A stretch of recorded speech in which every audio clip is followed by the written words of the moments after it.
Bismillahirrahmanirrahim. Assalamualaikum warahmatullahi wabarakatuh. Alhamdulillahirabbil alamin. Wassalatu wassalamu ala asrofil anbiya'i wal mursalin wa ala alihi wa sahbihi ajmain. Asyhadu an la ilaha illallah wa asyhadu anna Muhammadan abduhu wa rasuluh.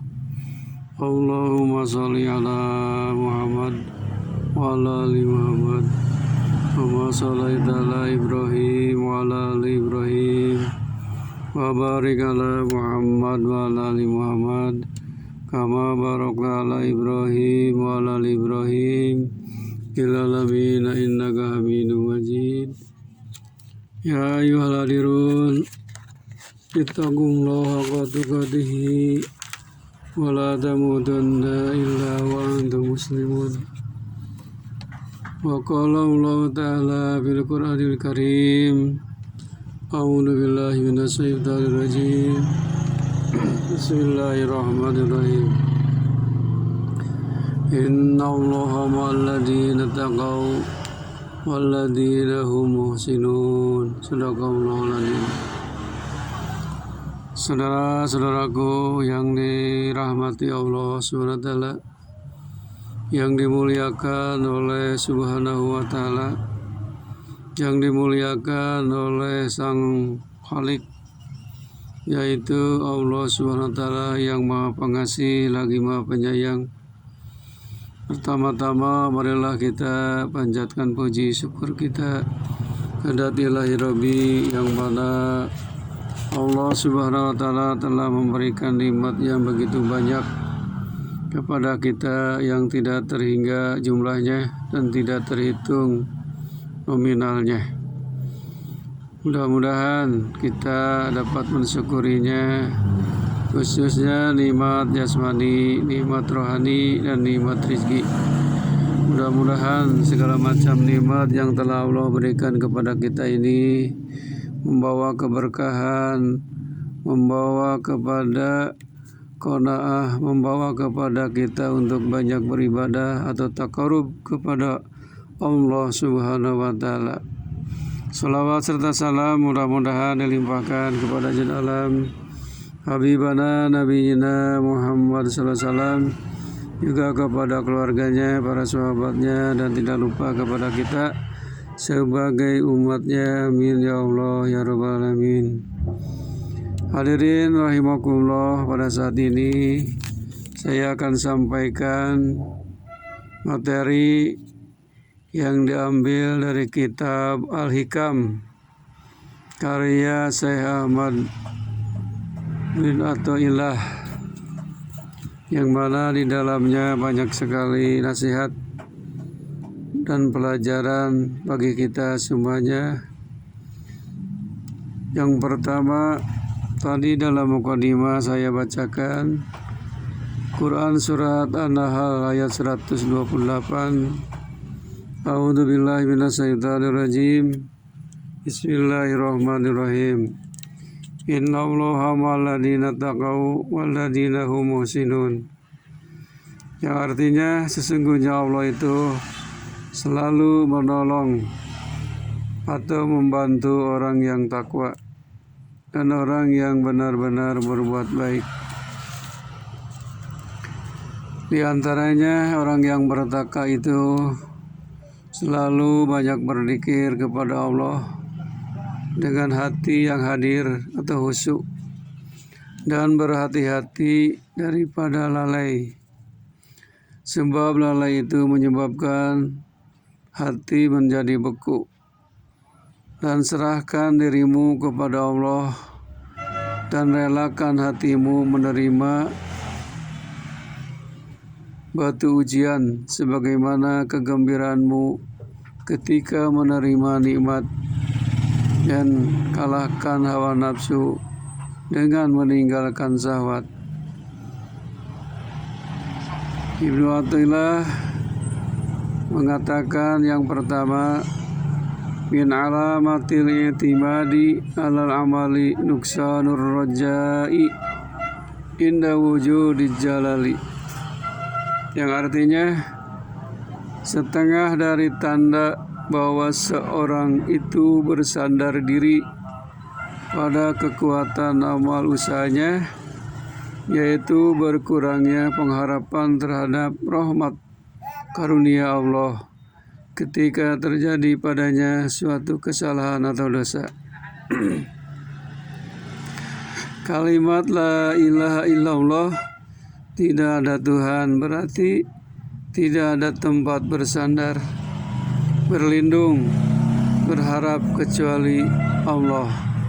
Tidak ada yang menghidupkan dan mematikan, tiada yang memberi dan menolak melainkan Allah Subhanahu wa Ta'ala.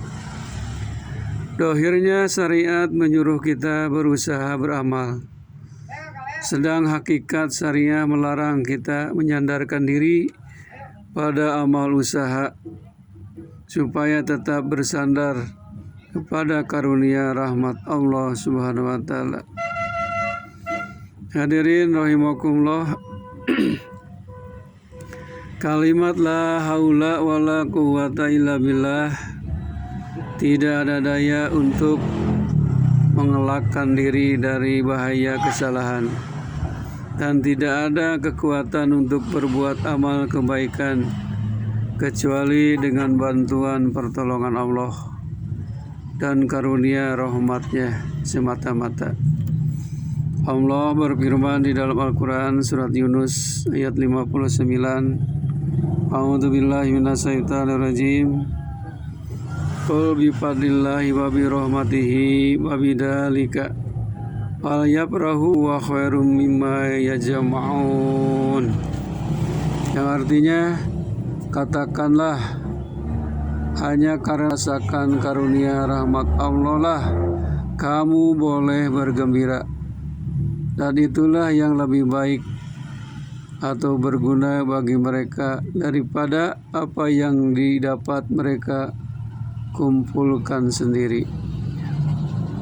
Sedangkan bersandar pada amal usaha itu berarti lupa pada karunia Allah SWT yang memberi taufik hidayah kepadanya, yang akhirnya pasti ia ujub, sombong, merasa sempurna diri, sebagaimana yang telah terjadi pada iblis ketika diperintah bersujud kepada Adam. Ia berkata, ana khairum minhu, aku lebih baik dari dia, dari Adam. Juga telah terjadi pada Qarun di dalam Quran surah Al-Qasas ayat 78. Innama utituhu ala ilmin indi, sesungguhnya aku mendapat kekayaan ini karena ilmuku semata-mata. Hadirin rahimakumullah, apabila kita dilarang menyekutukan Allah dengan berhala, dengan batu, kayu, pohon, binatang dan manusia, maka janganlah menyekutukan Allah dengan kekuatan diri sendiri, seolah-olah merasa sudah cukup, merasa cukup kuat dan dapat berdiri sendiri tanpa pertolongan Allah, tanpa rahmat, taufik, hidayah dan karunia Allah Subhanahu wa Ta'ala. Sedangkan kita harus bertauladan kepada Nabi Sulaiman alaihissalam ketika ia menerima nikmat dari Allah, ketika mendapat istana Ratu Balqis. Allah berfirman dalam surat An-Naml ayat 40. A'udzu billahi minasyaitonir rajim. Hada min fadli rabbi yabluwani askuru am akfur. Wa man sakara fa innama yaskuru li nafsihi wa man kafara fa inna rabbi ghaniyyun karim. Ini semata-mata dari karunia Tuhanku untuk menguji terpuji padaku, apakah aku bersyukur atau terima kasih atau kufur, lupa pada Allah. Maka siapa yang bersyukur, maka syukur itu untuk dirinya. Dan siapa yang kufur, maka Tuhanku zat yang terkaya lagi pemurah, atau tidak berhajat sedikit pun dari makhluknya, bahkan makhluk yang berhajat kepadanya.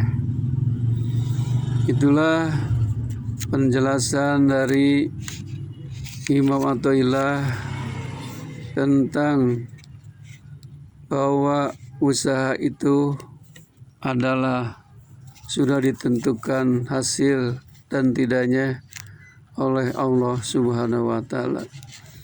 Yang kedua, iradatu katajrida ma'iqamatillah iya kafil asbabi minas sahawatil khafiyah wa iradatu kal asbaba ma'iqamatillah iya kafit tajridi inhitatum minal himmatil aliyah, yang artinya keinginan untuk tajrid atau melulu beribadah tanpa berusaha dunia. Padahal Allah masih menempatkan engkau pada golongan orang-orang yang harus berusaha atau kasab untuk mendapatkan kebutuhan sehari-hari. Maka keinginanmu itu termasuk syahwat hawa nafsu yang samar atau halus. Sebaliknya, keinginanmu untuk berusaha kasab, padahal Allah telah menempatkan dirimu pada golongan orang yang melulu beribadah tanpa kasab. Maka keinginan yang demikian berarti menurun dari semangat dan tingkat yang tinggi. Hadirin rahimakumullah, sebab kewajiban seorang hamba menyerah kepada apa yang dipilihkan oleh majikannya, lebih-lebih apabila majikan itu Allah yang mengetahui benar-benar apa yang menguntungkan baginya dan yang menyusahkannya. Dan tanda bahwa Allah menempatkan dirimu dalam golongan orang yang harus berusaha kasab apabila terasa ringan bagimu, sehingga tidak menyebabkan tertinggalnya sesuatu kewajiban dalam agamamu, juga menyebabkan tidak tamak atau rakus terhadap orang lain. Dan tanda bahwa Allah telah mendudukkan dirimu dalam golongan hamba yang tidak berusaha kasab apabila Allah memudahkan bagimu kebutuhan hidup dari jalan yang tidak disangka. Kemudian jiwamu tetap tenang ketika terjadi kekurangan, karena tetap ingat dan bersandar kepada Allah dan tidak berubah dalam menunaikan kewajiban-kewajiban. Setan sebagai musuh manusia tidak suka bila melihat manusia itu tenang. Maka ia datang membisikkan kepada manusia supaya tidak puas terhadap apa yang telah diberikan oleh Allah kepadanya, dan selalu membayangkan kepadanya kesenangan, kemewahan, ketenangan lain orang untuk membangkitkan sifat tamak atau rakus, iri hati terhadap apa yang bukan bagiannya, sehingga apabila ia telah melepaskan apa yang telah tenang, tentram itu untuk menurunkan sifat tamak rakusnya, gagal amal perbuatannya dan kecewa. Allah berfirman menunjukkan bagaimana tipu daya setan terhadap Bapak Adam dan Hawa. Di dalam Quran surah Al-A'raf ayat 120. Manahakuma rabbukuma an hadis sajarati illa an takuna malakaini aw takuna minal khalidin. Berkata setan, Tuhan tidak melarang kamu mendekati pohon ini, melainkan supaya kamu tidak dapat mencapai kedudukan malaikat atau tidak dapat kekal di dalam surga. Kemudian di dalam surat Toha Allah berfirman dalam surat Toha ayat 120, surat Al-A'raf tadi ayat 20. Fawaswasa ilaihi syaitanu qala ya Adam ala duluka ala sajaratil khuldi wa mulki la yabla.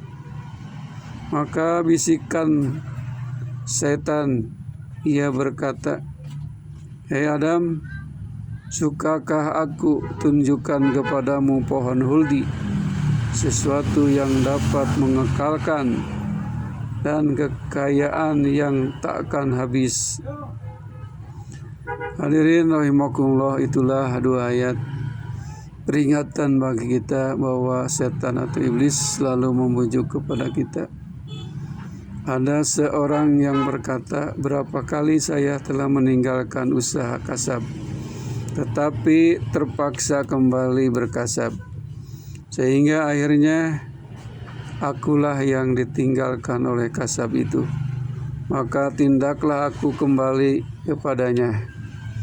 Seorang murid merasa bahwa untuk sampai kepada Allah dan masuk dalam barisan para wali dengan sibuk pada ilmu dhahir dan bergaul dengan sesama manusia agak jauh dan tak mungkin, lalu ia pergi menghadap gurunya.